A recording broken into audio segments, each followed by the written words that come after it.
अभी हम लोगों ने क्रम व्यवस्था, ऑर्डर टेस्ट और जो आपका रैंकिंग टेस्ट था इसको हम लोगों ने पढ़ रखा है। लेकिन यहाँ पर क्रम व्यवस्था में आज मैं कुछ ऐसी चीज़ें पढ़ाने जा रहा हूँ, इन प्रश्नों के बाद कुछ ऐसा कंटेंट भी लेना है जो यूपीएसआई 2020 के पॉइंट ऑफ व्यू से बहुत अच्छा होगा, बहुत ही इम्पोर्टेंट रहेगा। क्रम व्यवस्था से एक संख्याओं से रिलेटेड भी प्रश्न आता है जो आपका आईबीपीएस जैसे जो एग्ज़ाम है तो आईबीपीएस में मिलता है। उन सभी प्रश्नों को अभी हम यहाँ पर पढ़ेंगे। सबसे पहले ये बेसिक क्वेश्चंस हैं और इन क्वेश्चंस को हमें करना है, तो अभी इस क्लास को स्टार्ट करना है। और इससे पहले अगर आप लोगों ने पिछली वीडियोस नहीं देखी हैं तो उसकी प्लेलिस्ट जो बनी हुई है उस प्लेलिस्ट का लिंक मैंने डिस्क्रिप्शन बॉक्स में दिया हुआ है, तो हम उसको स्टार्ट करेंगे। उससे पहले आप वो प्लेलिस्ट अपनी देख सकते हैं, चेक कर लीजिए उसको, आप सीधा उसको पढ़ लीजिए और पढ़ने के बाद आप इस क्लास को अटेंड करिए तो आपको अच्छा लगेगा, समझ में आएगा। चलिए खैर, हम यहाँ पर अभी अपना आज का जो पहला प्रश्न स्टार्ट करेंगे। तो आपको मैं बता दूं कि ऐसा पिछले कई सालों में, आप पिछले 4-5 सालों के कुछ एग्जाम्स ऐसे रहे हैं, उन एग्जाम्स को आप उठा करके देखेंगे तो यहाँ जो सामने प्रश्न लिखे हुए हैं इन्हीं पैटर्न से हमेशा कोई ना कोई प्रश्न पूछा गया है। ये सामने जितने प्रश्न लिखे हुए हैं ये मुश्किल से 4 से 5 प्रश्न लिखे हुए हैं और इसके बाद एक प्रश्न में कई छोटे छोटे प्रश्नों को जोड़ दिया गया है। तो इस तरह का प्रश्न आपको अक्सर देखने को मिल जाता है। आप में से कोई भी अगर चैनल पर नया है तो चैनल को सब्सक्राइब करें, साथ ही साथ बेल आइकन को भी प्रेस करें और अगर वीडियो ठीक लगते हैं तो इनको लाइक करें, कमेंट भी किया करें, बता दिया करें किस तरह का वीडियो बन रहा है, कैसा लग रहा है आपको और आगे आपको क्या पढ़ना है। साथ ही साथ कुछ अपने दोस्तों में भी शेयर करें। चलिए ठीक है, तो हम स्टार्ट करते हैं आज का पहला और बहुत ही इंपॉर्टेंट प्रश्न। देखिए पहला प्रश्न यहाँ पर जो दिया है, कोई दिक्कत नहीं होगी अगर आप में से कोई भी अभी नया बैठा हुआ है तो उसको भी यहाँ पर समझ में आ जाएगा। फर्स्ट टाइम भी अगर कोई देख रहा है तो उसको भी समझ में आ जाएगा। लेकिन क्रम व्यवस्था को पूरी तरह से पढ़ने के लिए आपको प्लेलिस्ट में दिए गए लिंक से ज़रूर पढ़ना पड़ेगा। और एक चीज़ और बता दूं, कई बुक्स ऐसी भी होती हैं जिनमें रैंकिंग टेस्ट को अलग और क्रम व्यवस्था यानी कि ये जो टॉपिक है ऑर्डर टेस्ट, तो ऑर्डर टेस्ट को बिल्कुल अलग भी दिया जाता है। तो ये अपने आप में एक अलग से टॉपिक भी रहता है, एक अलग ही चैप्टर होता है। तो इस प्रश्न में जिस तरह के, इस चैप्टर में जिस तरह के प्रश्न बनेंगे, जो भी कंटेंट यहाँ पर बनेगा वो मैं अभी आपको प्रोवाइड कराऊंगा। तो देखिए इसका पहला जो प्रश्न है, ए बी से छोटा है लेकिन सी से लंबा, क्या दिया है। देखिए यहाँ पर जो प्रश्न होते हैं उनमें से हर चीज को बहुत ही ढंग से लगाना पड़ेगा। हालांकि प्रश्न टफ नहीं होते, एकदम सिंपल सा पैटर्न रहता है इनका, बहुत ज्यादा टफ नहीं होते हैं। ए बी से छोटा है लेकिन सी से लंबा। देखिए ए बी से छोटा है तो जब छोटा होगा तो उसे हम नीचे बनाएंगे, ठीक है। तो ए कैसा है, बी से छोटा।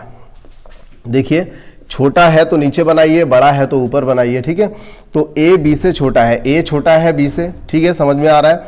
लेकिन सी से लंबा, मतलब जो ए है वो बी से छोटा है लेकिन सी से लंबा है, ठीक है। अब इसके बाद देखिए क्या बोला है, डी ए से छोटा है लेकिन सी से लंबा।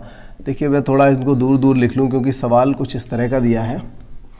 ये देखिए पहली लाइन जो थी उसको हम लिख चुके हैं, अब आगे लिखा हुआ है डी ए से छोटा है लेकिन सी से लंबा।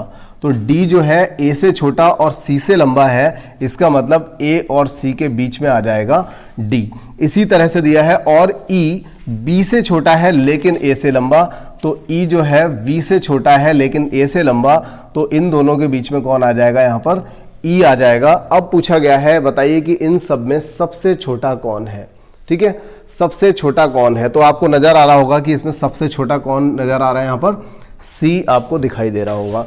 और अगर पूछ लिया जाए कि इनमें सबसे बड़ा कौन है तो भी आप आंसर आसानी से दे सकते हो, सबसे बड़ा यहाँ पर कौन है, बी हो जाएगा। और अगर पूछा जाए कि इन सभी में मध्य में कौन बैठा हुआ है तो आप कह सकते हो ए बैठा हुआ है। प्रश्न ये भी पूछा जा सकता है बताइए ए किस किस के बीच बैठा हुआ है, तो ए किसके बीच में है, डी और ई के बीच बैठा है। प्रश्न ये भी पूछा जा सकता है कि बताइए ए के पड़ोसी कौन है, तो ए का पड़ोसी कौन हो जाएगा, डी और ई हो जाएगा। और अगर डी का पड़ोसी पूछा जाए तो ए और सी हो जाएगा, ठीक है। तो जो इसके पास में है, प्रश्न को किसी भी तरीके से पूछा जा सकता है। अगला प्रश्न यहां पर देखिए, अगला प्रश्न है, आपको दिखाई दे रहा होगा, पढ़ लेते हैं इसको। लता माया से 1 वर्ष बड़ी है, लता माया से 1 वर्ष बड़ी है। और क्या दिया है, कार्तिक से, माया कार्तिक से 2 वर्ष बड़ी, मतलब 1-2 वर्ष का जो डिफरेंस रहेगा उससे आप फाइनली रख पाओगे कि कौन कितना ऊपर आएगा, कौन किससे नीचे आएगा। तो देखिए ये रही लता, माया से 1 वर्ष बड़ी है। देखिए माया से 1 वर्ष बड़ी, ठीक है, बात समझ में आ रही है। लता क्या है, माया से 1 वर्ष बड़ी है। माया कार्तिक से 2 वर्ष बड़ी, माया जो है कार्तिक से 2 वर्ष बड़ी है, ठीक है। आगे दिया है प्रिया कार्तिक से 1 वर्ष बड़ी।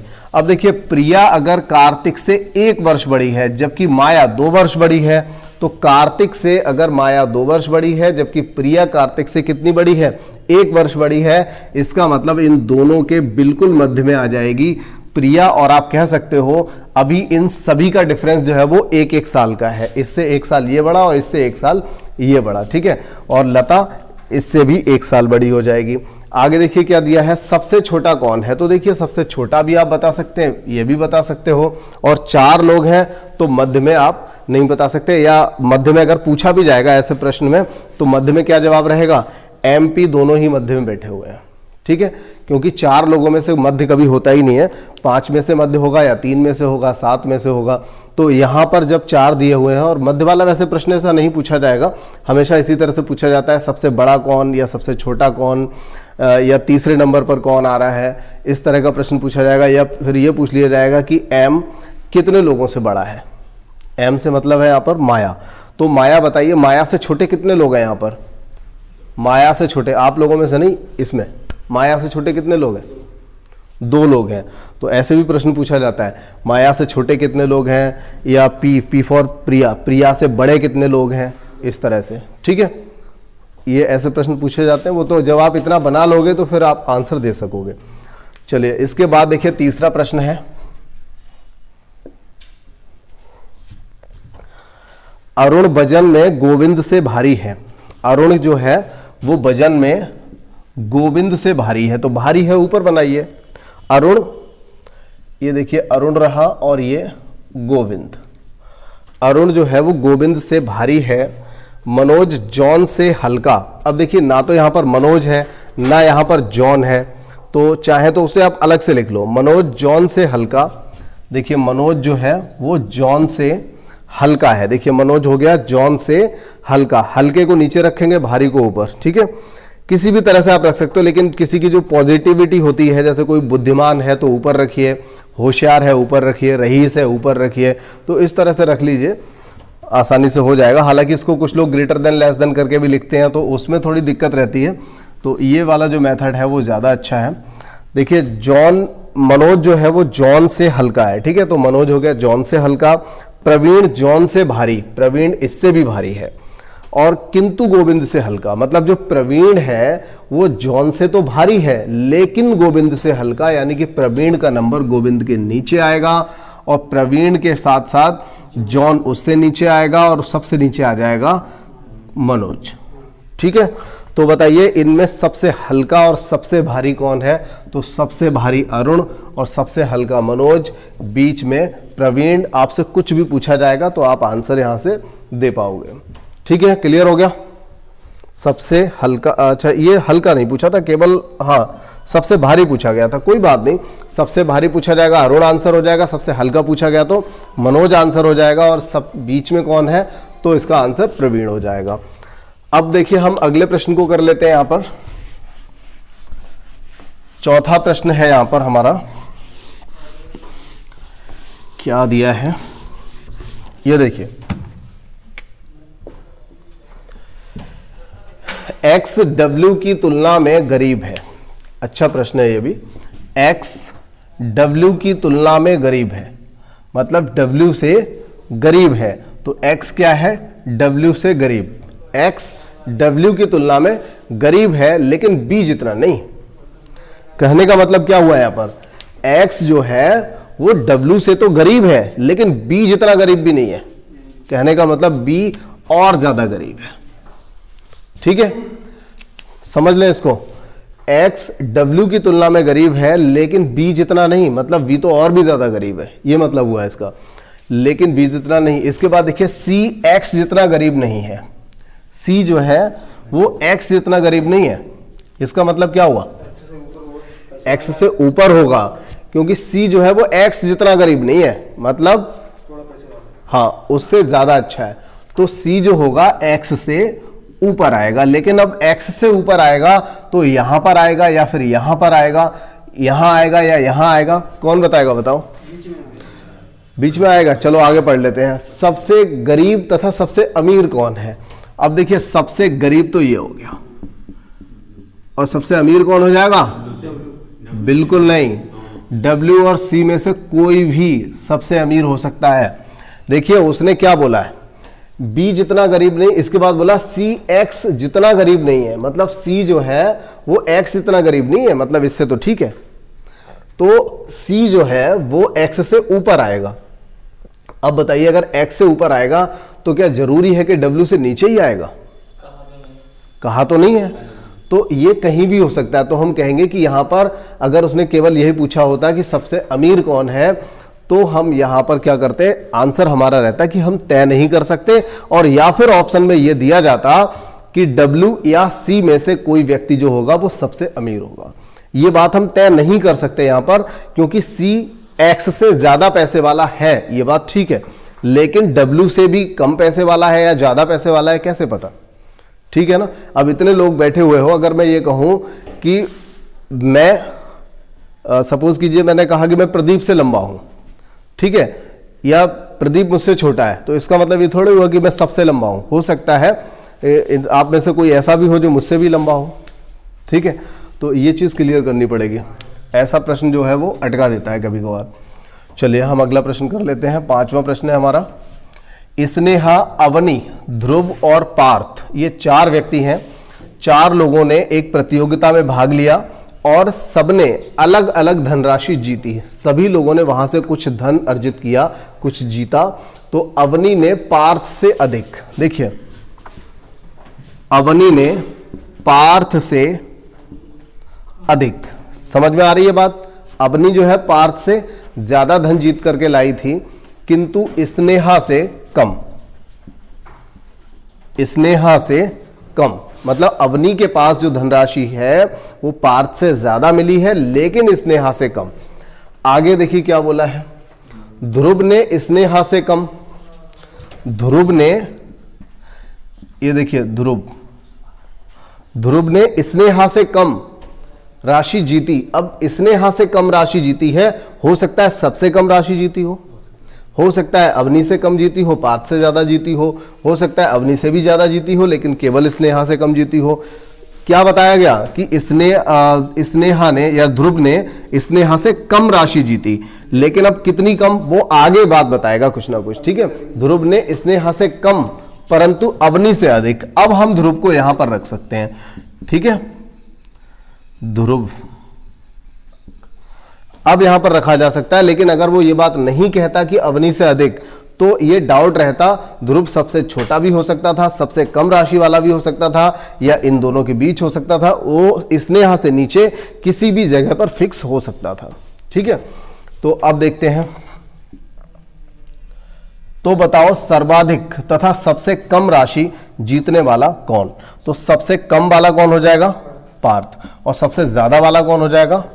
स्नेहा, ठीक है, बात समझ में आ गई। चलिए इसके बाद देखिए अगला जो प्रश्न है यहां पर, अगले प्रश्न में एक निर्देश दिया गया है, उस निर्देश के अकॉर्डिंग आप एक सीरीज बनाएंगे, एक व्यवस्था बनाएंगे, और उस व्यवस्था से आप इन प्रश्नों को देंगे। हालांकि कोई नई बात नहीं है, ऐसा प्रश्न मैंने जैसा पहला कराया तो मैंने उस तरह के सारे प्रश्न आपसे पूछ लिए जैसे प्रश्न यहां पर पूछे गए हैं, फिर भी हम इसको कर लेते हैं।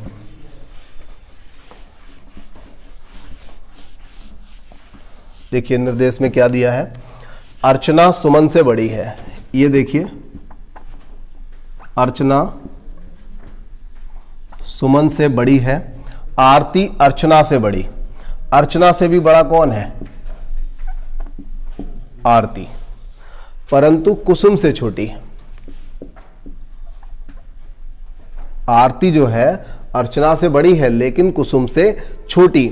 आगे कहा है कुसुम सुमन से बड़ी है, कुसुम सुमन से बड़ी है, ये तो हमें वैसे ही नजर आ रहा है, सुमन यहां है, कुसुम वहां पर है। सुमन आरती से छोटी, सुमन जो है आरती से छोटी, यार ये बात भी ठीक है।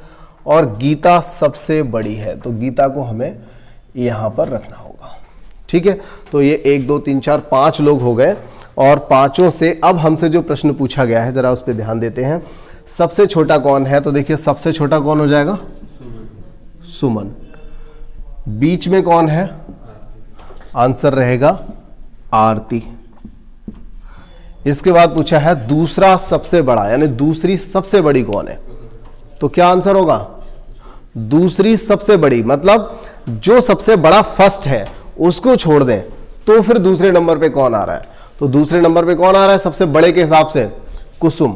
तो आंसर रहेगा हमारा यहां पर कुसुम। और इसके बाद दूसरी सबसे छोटी कौन है, तो सबसे छोटी को अगर छोड़ दिया जाए तो दूसरे नंबर पर छोटी कौन आ रही है, तो उसका नाम है अर्चना। ठीक है, बात समझ में आ गई होगी। अच्छे प्रश्न थे और देखिए इसके बाद में बहुत ही अच्छे प्रश्नों को लेने वाला हूं यहां पर, जो यूपीएसआई या आईबीपीएस इस टाइप का जो पैटर्न होता है, या फिर सीजीएल सीपीओ एसआई इस टाइप के पैटर्न में आने वाले प्रश्न होंगे। तो इन प्रश्नों पे जरा ध्यान दे लें, इसका स्क्रीनशॉट ले लें आप तब तक। देखिए यहां पर और अगले प्रश्नों को ले लिया है, बहुत ही अच्छे प्रश्न लेने की कोशिश की है, समझने की कोशिश करते हैं। देखिए यहाँ पर जो 10 से 14, एक सबसे पहला जो सवाल यहाँ पर दिया है, या केवल 3 ही प्रश्न यहाँ पर नजर आ रहे हैं आपको, पूरे बोर्ड पे 3 प्रश्न हैं, लेकिन एक प्रश्न के अंदर 5 हैं और बाकी के 2 और हैं। ठीक है, तो इस तरह से प्रश्न यहाँ पर लिखे हुए हैं। सबसे पहला जो निर्देश यहाँ पर दिया हुआ है, आप ये समझ लीजिए, अगर आपने कोई भी आईबीपीएस का फॉर्म डाला हुआ है, चाहे वो स्केल फर्स्ट सेकंड थर्ड किसी का भी है, तो आपको इस तरह का एक प्रश्न 110% वहाँ मिलेगा।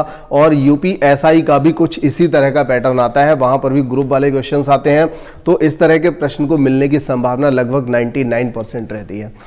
चलिए तो हम बताते हैं यहाँ पर। सबसे पहले देखिए क्या लिखा हुआ है कि नीचे कुछ संख्याएं लिखी हुई हैं, निम्न संख्याओं के आधार पर नीचे दिए गए प्रश्नों को हल करना है। तो ये कुछ संख्याएं दे रखी हैं, 1 2 3 4 5 संख्याएं दी हुई हैं, 3 अंकों की सभी संख्याएं हैं, आपको नजर आ रहा होगा। और उसके बाद हमें 10 से 14 तक सारे सवालों का एक एक करके उनको पढ़ना है और इन्हीं संख्याओं के आधार पर उनका जवाब ढूंढने की कोशिश करनी है। हमारा जो पहला प्रश्न, इस निर्देश का जो पहला प्रश्न है और इस वीडियो का 10वां प्रश्न, उसको हम देखते हैं। यदि सभी संख्या को बाएं से दाएं अवरोही क्रम में लगाएं तो दाएं से दूसरी संख्या के तीनों अंकों का योग बताइए। अब देखिए ऐसे प्रश्नों को करने का क्या होता है कि आपको बार बार संख्याएं लिखनी पड़े तो थोड़ा सा टिपिकल रहता है, मुश्किल रहता है, तो बार बार संख्याओं को न लिखने की कोशिश करेंगे और इनको देखिए सॉल्व करते हैं किस तरह से। यदि सभी संख्याओं को बाएं से दाएं, देखिए बाएं से दाएं का मतलब हुआ इधर से इधर की ओर। ठीक है, हमें सभी संख्याओं को अवरोही क्रम में लगाना है। अवरोही का मतलब क्या होता है, घटता हुआ क्रम, यानी सबसे बड़ी को हम पहले लेंगे, उसके बाद उससे छोटी, उसके बाद उससे छोटी, और लास्ट में जाकर के हम सबसे छोटी संख्या को लेते हैं। तो अब देखिए, अब आपको क्या करना है, संख्याओं को लिखना नहीं है, आपको बस ये सोचना है आगे क्या पूछा है। उसने कहा तो अगर ऐसा करते हैं, लगाएं तो दाएं से दूसरी संख्या। अब देखिए जब आप इधर से लगाएंगे सबसे बड़ी, फिर छोटी छोटी छोटी छोटी सबसे छोटी, तो फिर दाएं से दूसरी कौन सी होगी, सबसे छोटी से जो बड़ी होगी वही तो दाएं से दूसरी होगी। सबसे छोटी से जो बड़ी होगी वही तो दाएं से दूसरी होगी। तो हमें क्या करना है, इसमें सबसे छोटी देखनी है, ये है, और उसके बाद जो संख्या आएगी वो कौन सी आएगी, ये। तो आपको सिर्फ इस संख्या से मतलब है। कहा है इसके अंकों का योग बताइए, 9 3 12 और 2 14, तो इसके अंकों का योग क्या हो जाएगा, 14। आपको सभी संख्याओं को नहीं लिखना है। ठीक है, इसके बाद 11वां सवाल, यदि सबसे बड़ी संख्या के दूसरे अंक को सबसे छोटी संख्या के पहले अंक से विभाजित किया जाए तो परिणाम क्या रहेगा। अब देखिए यहां पर सबसे बड़ी संख्या के दूसरे अंक, सबसे बड़ी संख्या हमें कौन सी नजर आ रही है यहां पर, 761, तो इसका दूसरा अंक क्या है, 6। और सबसे छोटी संख्या के पहले अंक, सबसे छोटी संख्या जो हमें यहां पर नजर आ रही है वो है 249, इसका पहला अंक 2 है। अगर इसको हम विभाजित करते हैं तो आंसर क्या आएगा, 3 आ जाएगा। ठीक है, बिल्कुल ओरली निकल रहे हैं, सिंपल से प्रश्न है। और देखिए 12वां सवाल भी एकदम सिंपल है। यदि प्रत्येक विषम संख्या के पहले अंक, समझने वाली बात है यहां पर, क्या बोला है, यदि प्रत्येक संख्या, मतलब ये जो संख्याएं दी हुई हैं उसने प्रत्येक अंक थोड़ी बोला था ना, ये बोला था कि प्रत्येक संख्या के प्रत्येक अंक, ऐसा नहीं बोला था, या हर संख्या के प्रत्येक विषम अंक, ऐसा नहीं बोला था। उसने कहा है यदि प्रत्येक विषम संख्या के, मतलब इन संख्याओं में से जो विषम है, तो इन संख्याओं में से विषम कौन सी है, एक ये है, एक आपकी ये वाली हो गई, और एक ये है। तो ये क्या बोला है उसने, यदि प्रत्येक विषम संख्या के पहले अंक में एक जोड़ा जाए, ये है सभी विषम संख्याएं, ठीक है। अब इसमें एक जोड़ेंगे तो ये 861 बनेगी, इसमें एक जोड़ेंगे 745 बनेगी, और इसमें एक जोड़ेंगे तो 349 बन जाएगी, ठीक है। इतना लिख लीजिए। और उसके बाद और सम संख्या के पहले अंक से एक घटा दिया जाए। अब जब आप इसमें से एक घटाओगे तो ये 4 रह जाएगा, क्योंकि ये संख्या सम है। तो इसमें से सम संख्या ये पूरी है, इसके पहले अंक से एक घटाना है, ये पूरी सम संख्या है, क्योंकि इसके अंत में जो डिजिट आ रही है वो सम आ रही है, 2 आ रहा है, तो वहां से भी हम क्या करेंगे, एक घटा देंगे, तो ये 292 हो जाएगी। अब बस हमें और ज्यादा कुछ नहीं करना था। तो उन्होंने कहा है तो इस तरह से बनी सबसे बड़ी तथा सबसे छोटी संख्या का अंतर बताइए। तो सबसे बड़ी संख्या कब होती है, जब पहला अंक सबसे बड़ा होता है, और सबसे छोटी संख्या कब होती है, जब सबसे छोटा अंक जो होता है, पहला वाला अंक सबसे छोटा होता है। तो देखिए यहां पर सबसे बड़ी संख्या क्या बनेगी, 861 बनेगी, और सबसे छोटी संख्या क्या बनेगी, 392। तो आप 11 से 2 घटाएंगे, 9 आ जाएगा, और यहां देखिए 15 हो गया, 15 से 9 गया तो 6 बचेगा, यहां 7, ये 292 था ना, अच्छा ठीक है, हाँ 292।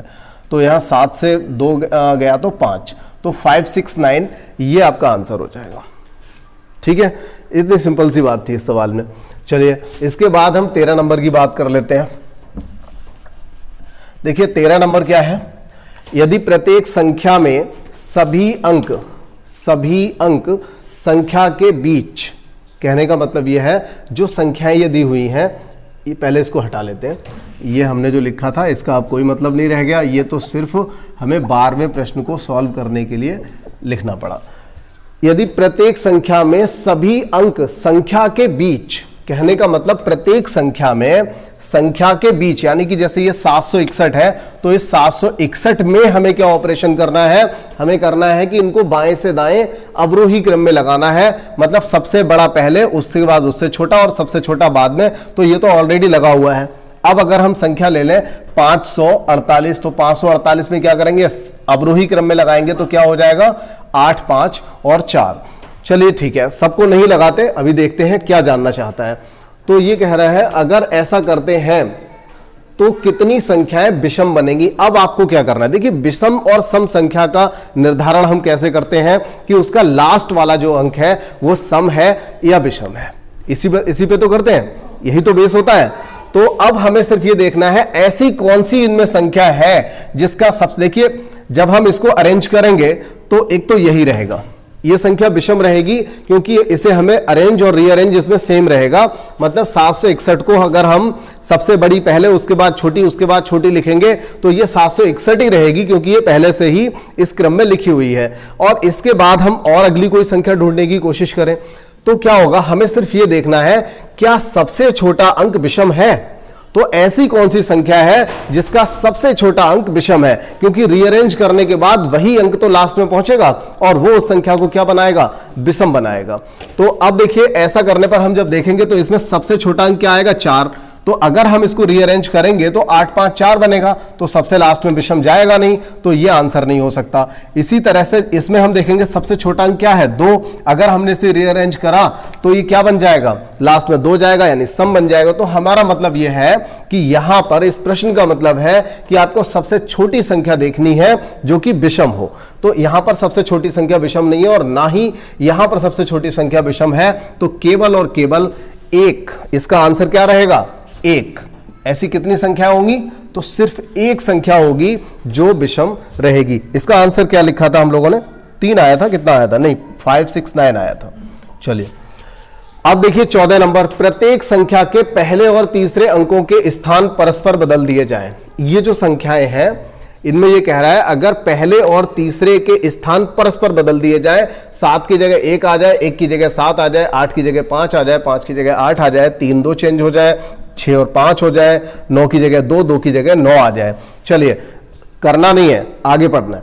इस तरह बनी दूसरी सबसे बड़ी संख्या, इस तरह बनी दूसरी सबसे बड़ी संख्या के पहले और अंतिम अंकों के बीच का अंतर बताइए। तो हमें यहां पर क्या करना है, ऐसी दूसरी सबसे बड़ी संख्या निकालनी है। तो देखिए एक बात आपको बता दूं, अगर सबसे बड़ा अंक आपको इकाई में कहां दिखाई दे रहा है, तो सबसे बड़ा अंक आपको यहां दिखाई दे रहा है ये, तो इसमें हम क्या करेंगे, ये बन जाएगी 942, तो ये तो हो जाएगी सबसे बड़ी संख्या।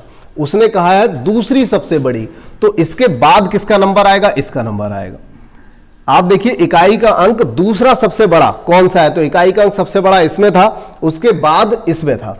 तो ये संख्या क्या बनेगी, जब 8 इधर आएगा, 4 इधर जाएगा, 5 इधर जाएगा, पहले और तीसरे को जब हम चेंज करेंगे तो ये 845 बनेगा। और जब 845 एक संख्या बन जाएगी तो उसमें कहा गया है पहले और अंतिम अंकों के बीच का अंतर बताइए। तो इन दोनों के बीच का जो अंतर रहेगा वो कितना रहेगा, 3 रहेगा। ठीक है, बात समझ में आ गई। देखा होगा कहीं पर भी कुछ लिखना भी नहीं पड़ रहा है एक भी सवाल में। अब आ जाते हैं हम 15 नंबर पे। तो देखिए इस थोड़ा सा अब ये हटा लेते हैं।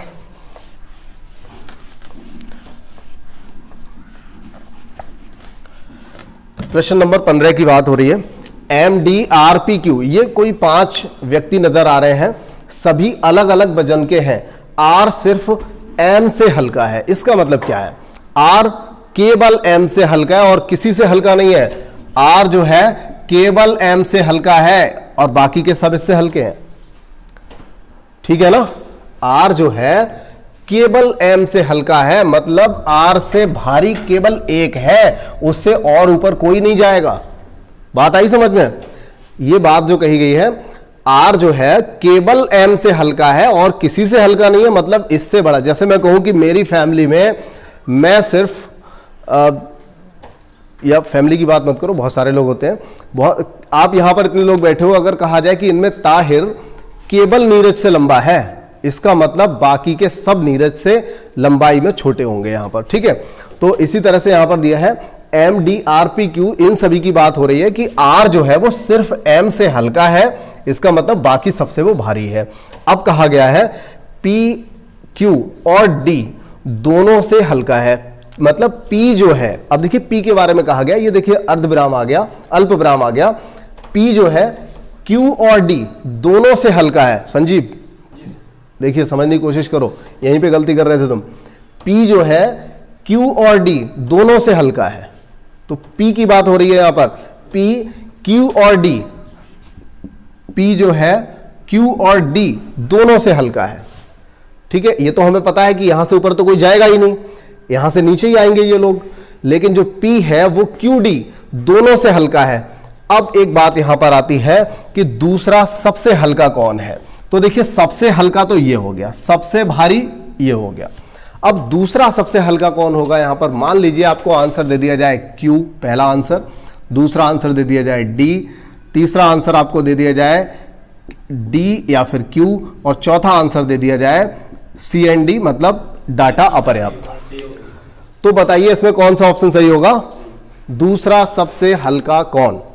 तो देखिए दूसरा सबसे हल्का कौन, इसमें हम कह सकते हैं ये वाला आंसर बिल्कुल सही होगा, क्योंकि हमें पता है R से ऊपर कोई जाएगा नहीं। Q और D, या Q ऊपर कर लो या D नीचे कर लो, या D ऊपर कर लो Q नीचे कर लो, बस इन दोनों में आपस में ये दूसरे तीसरे नंबर पर रहेंगे।